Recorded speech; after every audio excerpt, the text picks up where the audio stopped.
جب ہم health department میں پوسٹ ہوئے تھے اور منسٹر صاحب بھی مجھ سے کچھ دن پہلے ہی آئے تھے، تو وزیر اعلیٰ کی طرف سے ہمیں بہت واضح ہدایات تھیں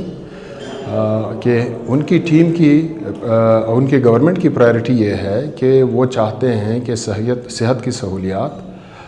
میکسیمم لوگوں تک پہنچے، ان کے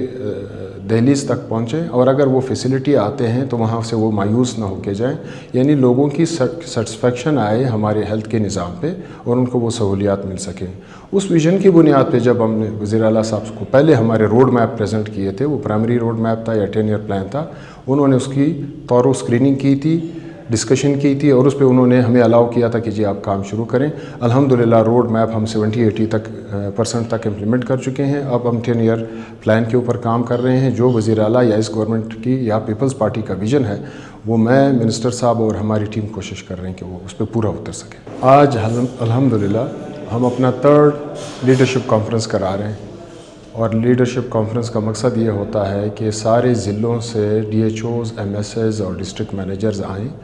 اور جو 3 مہینے میں ہمارے مانیٹرز نے ڈیٹا کلیکٹ کیا ہے، اس کی بنیاد پر ہم سسٹم میں خامیوں کو، ڈیفیشنسیز کو، گورننس کی ڈیفیشنسیز کو، پرفارمنس کی ڈیفیشنسیز کو،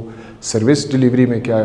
ایشوز آ رہے ہیں ان کو سمجھیں، اور تھوڑا سا پرفارمنس ایویلویشن بھی کریں جو ہماری لیڈرشپ ڈسٹرکوں میں بیٹھے ہوئی ہے۔ ہم ایک چیز ہمیشہ کہتے ہیں کہ یہ مسلمہ اصول ہے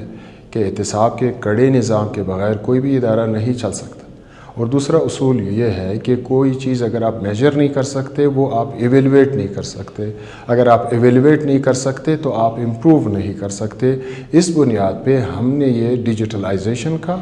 مانیٹرنگ کا، اور یہ جتنے ماڈیولز ہم نے بنائے ہیں ڈیٹا کلیکشن کے through monitoring, real time digital system کے تھرو بھی اور انڈیپینڈنٹ مانیٹرز کے تھرو بھی، اسی بنیاد پہ کیے ہیں کہ جتنا اچھا ڈیٹا ہوگا، ریفائن ہوگا، اتنا ہمارے ڈیسیجنز اتنے اچھے ہوں گے، اور اتنی ہم پرفارمنس ایویلویشن کر کے ان سے اپنی جواب دہی کر سکتے ہیں کہ کون کیا کر رہا ہے ضلع۔